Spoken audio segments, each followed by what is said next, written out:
Amis cinophiles, bonjour, je suis Cédric Beau, auteur de la méthode Cramp pour apprendre le chinois, et aujourd'hui je vais vous apprendre à écrire ce caractère. Caractère qui est le caractère le plus compliqué de la langue chinoise. Ok, on va travailler tout ça en 3 étapes. Alors à la base, dans cette vidéo, je voulais vous parler de l'histoire du caractère, je voulais vous parler d'anecdotes, je voulais vous parler de trucs qui sont en rapport avec ce caractère et qui sont passionnants. Mais en fait, c'est ce qu'il voulait faire mon prof aussi quand j'étais à l'université de Fudan à Shanghai. Et à l'époque, tout ce que je voulais, c'était écrire le caractère. Donc tout le reste, pour l'instant, on s'en fout. Rentrons tout de suite dans le vif du sujet. Étape 1. Décomposer le caractère. On va littéralement tout couper en petits morceaux simples, parce qu'un caractère comme ça fait peur et on peut pas l'attaquer directement. C'est comme pour le chinois, on peut pas attaquer la langue chinoise directement, il va falloir y aller avec méthode. Et ma meilleure méthode, c'est cette méthode en 3 étapes. Première étape, décomposer. Deuxième étape, analyser. On va regarder l'intérieur de tout ce qu'on a décomposé, les 20% qui sont les plus difficiles et qu'il va falloir qu'on travaille le plus rapidement possible et le plus efficacement possible pour nous permettre de réaliser l'écriture de ce caractère dans son ensemble le plus facilement possible. C'est la loi des 20-80. Donc si on travaille que 20% du caractère, 20% des composantes du caractère, on va tout simplement pouvoir savoir l'écrire très rapidement. Troisième étape. Pratiquer. Parce que bien évidemment, avoir les bonnes méthodes pour apprendre, c'est très bien. Avoir des bonnes méthodes pour retenir sur le long terme, c'est très bien. Mais il faut quand même que ce soit vous qui fassiez le boulot. Donc vous verrez à la fin de cette vidéo, je vous proposerai un petit défi. Allez, on attaque. On décompose le caractère. On va décomposer, première chose, la forme. Deuxième chose, les composantes, les clés, les radicaux, tous les éléments qu'on va pouvoir trouver à l'intérieur de ce caractère des nouilles bien. Alors première chose, remarquons la forme que l'on a ici. Pour l'écriture des caractères chinois, on ne peut pas écrire n'importe comment. On doit écrire de haut en bas, de gauche à droite, etc. Quand on a un caractère comme par exemple celui-ci, on doit d'abord faire le cadre, remplir le cadre et ensuite fermer le cadre. Quand on a un caractère comme celui-ci, avec un élément ici et une clé ici, on doit d'abord faire cette partie-là et ensuite faire cette partie-là. Donc ici, on a bien ça. Donc ça veut dire que ça, ici, cet élément ici, ça sera le dernier à tracer. Et ensuite, on n'a pas vraiment d'autres règles spécifiques, donc de haut en bas et de gauche à droite. Donc, de haut en bas, cet élément, ici, ces éléments, et ensuite cet élément. D'accord ? Maintenant, analysons les composantes, et on va regarder lesquelles vont nous poser problème lorsque l'on va, passer à la pratique, à l'écriture de ce caractère. Alors, voici donc le même caractère. Je vous l'ai fait de manière un petit peu plus éclatée, pour que l'on puisse, regarder chaque élément. Ici, nous avons... On pourrait même mettre toute cette partie-là ici, qui va pas être une partie vraiment problématique, avec un élément du toit ici et ces 2 petits points. Deuxième élément, ici, l'élément de la lune, on va le mettre ici, qui va pas forcément être très problématique non plus, il est pas très complexe. Troisième élément, ici, un élément du fil de la soie. Il est pas trop compliqué non plus. Ensuite, on a ici un premier élément qui est un petit peu plus difficile à tracer. Donc lui, on va le garder pour après, il va faire partie de nos 20-80. Ensuite ici, on a l'élément de la parole. Relativement facile à placer et à proportionner. Ici, on a un élément du cheval en caractère traditionnel. Alors lui, c'est un petit peu plus chaud, donc on va le garder aussi dans nos 20-80. Ensuite, on retrouve l'élément de la soie, on retrouve cet élément ici long, et on retrouve... Enfin, on retrouve pas, on voit pour la première fois, l'élément du couteau. Qui va pas vraiment nous poser de problème non plus. On a 2 traits ici avec le deuxième trait qui se termine par un petit crochet. Ensuite, tout en bas, dans la largeur, on a un élément du cœur qui n'est pas très difficile à tracer non plus. Et finalement, on a cet élément ici de la marche qui devrait pas vraiment poser de problème. Donc au total, on a combien de composantes? 1, on va dire 2 ici, 3, 4, 5, 6, 7, 8, 9, 10. Et on en a 2 qui pourraient poser problème à proportionner et à écrire.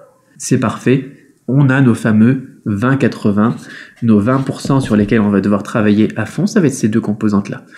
Donc avant de pouvoir passer à l'écriture de ce caractère, on va regarder ces 2 composantes en détail. Le premier étant le caractère Chang, qui en caractère simplifié s'écrit de cette manière. C'est plutôt facile, mais en caractère traditionnel, il est un petit peu plus difficile. 1, 2, 3, 4, 5, 6, 7 et 8. Au niveau des proportions, pas super complexe. On est vraiment de haut en bas. avec des proportions 50-50. Donc pour bien savoir écrire le caractère bien, des nouilles bien bien, vous pouvez vous entraîner à écrire ce caractère-ci dans un cahier d'écriture par exemple, ou imprimer une grille d'écriture. Si vous n'avez pas de grille d'écriture, vous pourrez en télécharger une avec le lien dans la description juste en dessous de la vidéo. Donc sur le principe, c'est quoi une grille d'écriture? C'est, vous avez des carrés comme ça, et dedans, eh bien, vous écrivez vos caractères en faisant eh bien, le respect des proportions. C'est-à-dire que par exemple, ce trait ici, eh bien, il sera là. 1, 2, 3, 4, 5, 6, 7, 8. Ok, deuxième caractère qui pourrait nous poser un petit peu plus problème, c'est le caractère du cheval. Caractère qui, en simplifié, s'écrit de cette manière-là, mais en traditionnel, 1, 2, 3, 4, 5, 6, 7, 8, 9, 10. On a quasiment 20% des traits composant le caractère des nouilles bien bien à l'intérieur même du caractère cheval. Cependant, et là aussi, ce n'est pas un caractère qui est difficile à proportionner, il est facile de l'intégrer dans une grille d'écriture. Parce qu'on a vraiment des caractères qui sont plus durs à proportionner, comme par exemple, je sais pas moi, le caractère don, qui veut dire comprendre. Cette partie-là, ici, on a 1 tiers, 2 tiers, et cette partie-là, elle est composée de beaucoup d'éléments, et donc elle n'est pas facile à écrire. Donc quand vous voulez mettre ça dans un carré virtuel, c'est beaucoup plus complexe. Mais là, on n'a pas ce genre de difficulté.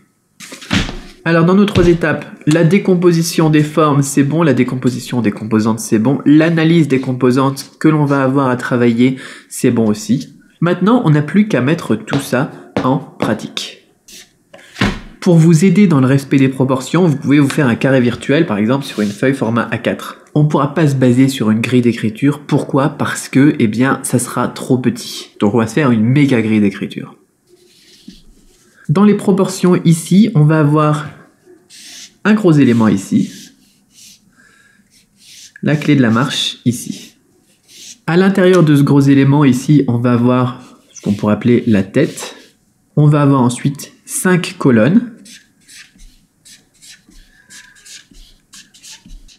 Et le bas du caractère, avec l'élément du cœur. Ok, il n'y a plus qu'à passer à la pratique maintenant. Donc là, c'est le moment où vous êtes chaud bouillant, vous vous dites, c'est bon, on va enfin passer au concret, on va pouvoir écrire ce 2 caractères.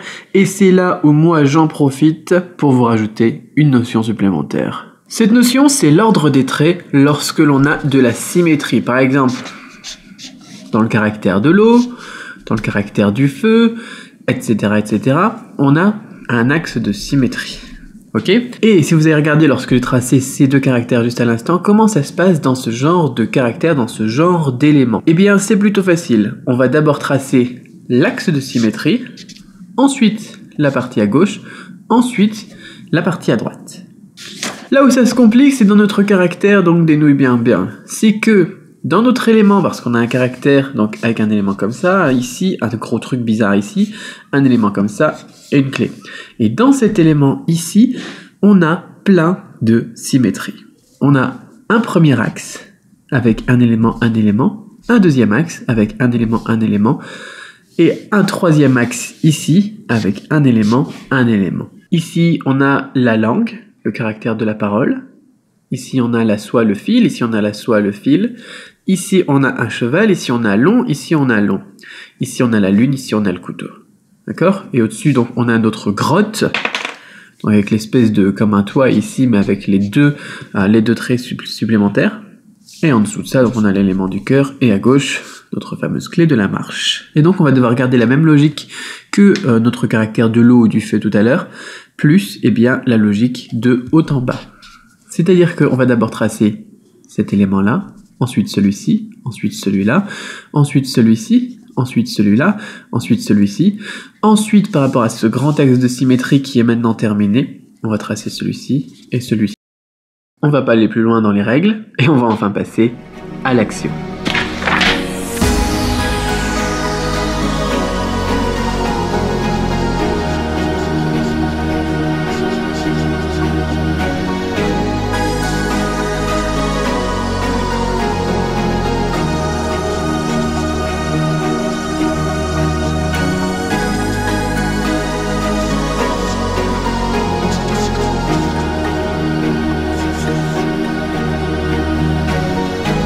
Je vous mets au défi d'écrire vous-même ce caractère du premier trait jusqu'au 56e.